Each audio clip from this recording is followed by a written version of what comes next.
if you are from Canada and if you have been thinking about leaving for quite some time, or you're not sure why we're talking that much about some of the other countries where you can live, here is why, and here is where you can actually go.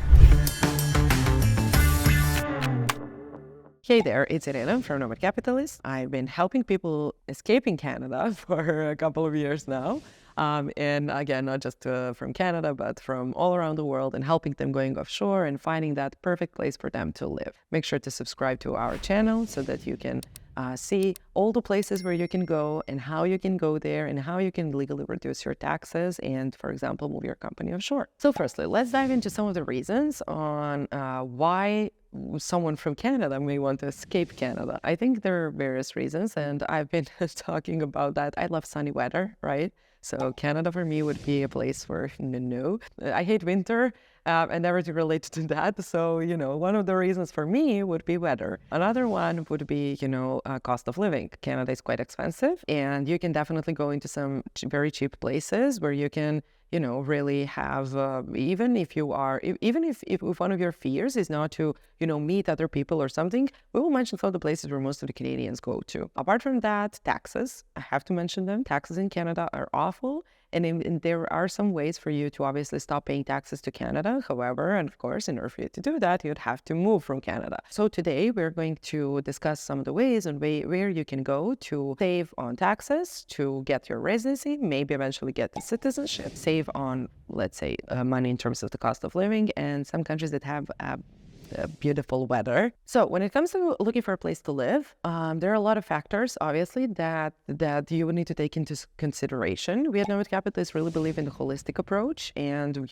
this is why in this video I'll mention a couple of places, but these may not be the perfect ones for you. At Nomad Capitalists, we really like to evaluate your reasonings on why you want to live in Canada, because based on your reasonings, we would be able to find a country that would be the opposite of that would help you. Apart from that, you also want to look at the lifestyle. You want to feel comfortable in the country where you are moving to. You want to be integrated into the society. You want to be able to, obviously, to make friends there, to have some expats communities, and so on. Now, again, I have to mention again the cost of living. Again, if one of the main reasons, for example, that you're looking to go from Canada is the cost of living or taxes or anything like that, there are a lot of countries worldwide that really do provide more affordable cost of living and everything else. Let's start from real estate prices, either renting or purchase, or price of food, price of in terms of the nightlife and so on. It can be a lot cheaper. So some of the countries that we'll mention today would obviously be affordable than Canada. So apart from that, obviously, what you want to take into consideration when you're moving to some other country is the culture, it's the language barrier. You want to be able to go into some countries where at least half of the population or younger population speaks English, so that obviously you can ask for direction or you can ask for an advice or anything like that. And obviously overall quality of life. Now let's list some of these countries. Number one is Portugal. Portugal is very, very famous when it comes to US citizens and Canadian citizens. The reason for that, I think, is because, firstly, there are multiple ways on how you can get residency in Portugal. And the second is that there are a lot of expats who are going there and who are living there. And, you can very easily meet foreigners over there. If you walk around the city of Lisbon, for example, or Porto or something like that, you will notice that my mom was in Lisbon a couple of months back, and I asked her, how do Portuguese look like how are they, and so on. And she says, well, you cannot really see who is, for Portuguese and who is, the foreigner. So I cannot tell. So that's exactly how walking around Lisbon or Porto may look like to you. And for the foreigners, as a tourist, you kind of want to be there and to see how people are living and so on. So that can be a bit frustrating, I guess. But if you really want to live there, that's very good for you because, everybody is a foreigner over there and you're not the only one. And it's very easy to communicate with them and to, find mutual topics over there. When it comes to the regular residency programs, there are multiple ways, and there are a lot of visas that you can get. However, two of most famous ones are either the D7 visa or the Golden Visa in Portugal. Now, Portugal has changed a lot of rules in the past year or so when it comes to residency process and when it comes to their program that they're canceling, which is NHR. If you want to apply, the difference between these two programs is that with the D7 visa, you don't have to make any investment. You simply have to prove that you have enough funds to sustain yourself while living in Portugal. With the Portugal Golden Visa, however, you do have to invest. The difference between these two is the period of time that you need to spend in Portugal in order to get permanent residency or citizenship. So for D7 visa, you are asked to spend time there, either 6 consecutive months or 8 non-consecutive months in Portugal in order to be able to renew it and eventually get permanent residency and then eventually get citizenship. With the Portugal Golden Visa, you do receive a temporary residency. However, you only need to spend two weeks in a 2-year period in Portugal, and like that for 5 years to be able to get permanent residency and 6 years to be able to get citizenship. We've been talking a lot about some of the backlog issue that Portugal has. So there are a lot of applicants, and the process of actually getting your visa approved takes 2 years or so. So that we're not looking at a 6-year period, we're looking at more of an 8 to 9-year period in order to get citizenship. But it's still a good option. Now, with the Portugal Golden Visa, obviously, by spending only 2 weeks in a 2-year period, you won't be qualified to be a tax resident over there and pay taxes. However, with the D7 visa, that's a possibility. So earlier with the NHR program, that was very good. However, now that it's been canceled, it's not that beneficial. However, they've been talking about maybe having some NHR point 2, let's say, implemented. So let's see what will happen in the future. Another reason on why Portugal is very popular is because lower cost of living. It's one of the cheapest countries in the European Union, and approximately, for example, 1-bedroom apartment in the city center of Lisbon would cost approximately $1,000 or so. And even though some of the things, such as, for example, the gasoline or something like that, is it's a bit more expensive than in, for example, Spain or France or something like that, it's not a lot. And Portugal is not that big of a country, so if you want to travel from one point to another, you would probably spend more in Spain trying to go around the whole Spain than in Portugal. So going back to the programs, how you can qualify for the Portugal Golden Visa is by investing approximately 500,000 euros in the investment funds. Real estate is no longer an option, and there are some other options, like, for example, investing into art and so on. However, those are not being very popular, even though they're cheaper. When it comes to the D7 visa, you simply have to show that you have a monthly stable income of at least 15,000 euros. And of course, if you have dependents, the amount goes up, and you would be able to get residency in Portugal. Keep in mind that for D7 visa, it's called a passive income visa. So the income needs to come from the passive income. So if you're receiving a rent or if you're receiving dividends from your company or anything like that, that is the way in how you'll be able to show that. If that is coming from an active income, then you won't be able to apply for this visa. Now, let's look about some of the pros and cons and why you may be thinking about moving to Portugal. From one side, the quality of life in Portugal is quite good. There are a lot of, again, expat communities over there. There are a lot of foreigners coming to Portugal. On another side, there is cultural richness. Portugal is really specific when it comes to either cuisine or when it comes to history, when it comes to art, when it comes to architecture, and so on. We mentioned affordable cost of living, of course, and we can mention as well the residency process, which is quite easy to get, and it's not that expensive if we're looking at the D7 visa option. Now, from the negative point of view, the country has a bit of a bureaucracy issues. Again, I mentioned that a couple of times, but probably most of the countries have this.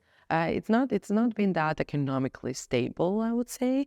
And even though there are a lot of expats and a lot of foreigners living there, there is still a language barrier that you may face. The younger population, yes, maybe speaks English. However, the older generation is not speaking English that fluently. Now, when it comes to the process, it depends obviously for which visa you're applying for. However, if you are applying for a D7 visa, the process starts at the embassy, the Portuguese embassy, when you are showing them that you have enough funds on your bank accounts and that you have an apartment rented out in Portugal. Once you have the entry permit, you will travel to Portugal, go to the immigration office and get your residency permit. In case that you're applying for a Portugal Golden Visa, the process is a bit more complicated. You're first applying for the Portuguese tax number, then opening a bank account, then transferring the investment amount from your foreign bank account to your Portuguese bank account, then transferring the money from your Portuguese bank account to the investment fund, for example, where you want to invest. Get the confirmation letter that you invested and that you're now qualified for the Portugal Golden Visa, collect some of the basic documents, submit your application, and then you wait. You wait for a long period of time to get your biometrics appointment, then you collect some other documents, get your biometrics appointment, then you again wait. So again, with Portugal Golden Visa, the process is a bit long and you will wait a lot to get residency, to get citizenship at the end. However, compared to the fact that you won't be able to, that you can only spend two weeks there in a 2-year period of time, it may be worth it. Now, let's move on to another country that is very popular for the Canadians, and that is Costa Rica. One of the main reasons on why Canadians are thinking about, moving to Costa Rica is, number one, affordable cost of living. If we're looking at, just one bedroom apartment in the city center or something like that, it would cost like $650, which is very cheap, again, compared to Canada or something like that. So apart from that, Costa Rica is very good in terms of the nature. I'm not saying Canada isn't. Canada is very well, it has a lot of nature and the mountains and the lakes and so on. I agree with that. However, Costa Rica is a bit more tropical, let's say, and has a lot of adventures and can be interesting, especially to younger people, but as well to the retired people who want to possibly, retire in Costa Rica and enjoy. So there are a couple of ways on how you can get residency in Costa Rica. The first one that I will mention is Rentista. So with Rentista option, you have two options. Number one is to show that you have an income of approximately $2,500 a month for the past 12 months, or you can make a deposit into the Costa Rican bank in the amount of $60,000. The first option is a Rentista option. So with this option, you have two different options. Number one is to show that you have a stable income of approximately $2,500 a month that can come from either self-employment or employment. Or another option is to make a deposit into the Costa Rican bank of $60,000. Now, the second option is the investor's visa, where you can invest $200,000 into either stocks, real estate, or business and get residency in Costa Rica that way. And the third option is Representante option, which is basically in case that you are an executive of a company that is based in Costa Rica, that is how you can get residency as well. So the process is not that complicated. Again, it depends on what kind of residency type are you doing.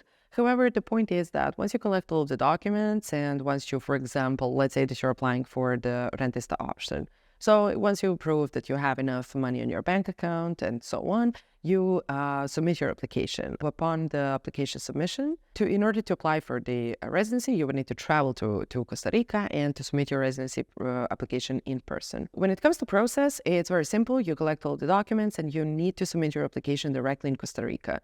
One good thing about Costa Rica is that after the period of 3 years, you can be eligible for permanent residency. And after a period of 7 years, you can be eligible for citizenship in case that obviously you fit some of the requirements that are in place. So when it comes to the pros and cons, I did mention affordable cost of living, of course. Apart from that, I do have to mention healthcare. Costa Rica is very good when it comes to healthcare. I have to mention that they're very eco-friendly and have kind of eco-friendly way of living, if I can say like that. And there is, of course, a stable democracy and kind of natural beauty and so on. When it comes to some of the cons, there is, of course, bureaucracy. There is the cost of living variation in terms of it can be very cheap, but on another hand, it depends on where you live and what kind of lifestyle you're having. And number 3 is obviously the language barrier. And the final country that we'll mention today that is very popular is Georgia. Now, this country is a bit further away than, for example, Costa Rica and Portugal, and it's maybe a bit more complicated to get to Georgia. However, Georgia has really been booming into the immigration world in the previous couple of years because there are a lot of foreigners that are traveling to Georgia. It has a bit of a different kind of lifestyle to it. It's an ex-Soviet Union country. So if you know, again, it's not Costa Rica, it's not Portugal, it's something completely different. So, before you consider this, I would recommend for you to travel there and to see how that fits your lifestyle. I have to say that people from Georgia are very welcoming, and they have one of the best wines in the world. I can confirm that.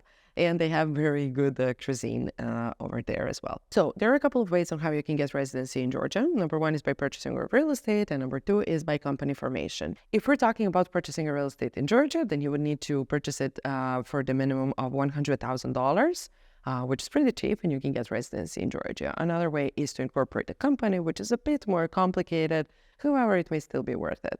I personally prefer a real estate process because, you can receive passive income that way. So when it comes to generally the process, unfortunately, it cannot be done remotely. You will need to travel to Georgia to, open a bank account, for example, and to have a property tour, to get the power of attorney to the lawyer, to purchase a property on your behalf. However, your presence will be needed to apply for an ID card and for the residency card as well. However, it may be good so that you can try to imagine your life there and so on. So I definitely recommend that. Now, I have to mention that citizenship is a bit harder to get. However, you can definitely get it in case that you are spending time there, in case that you're integrated in Georgian culture and society and so on, then it would be one of the possibilities.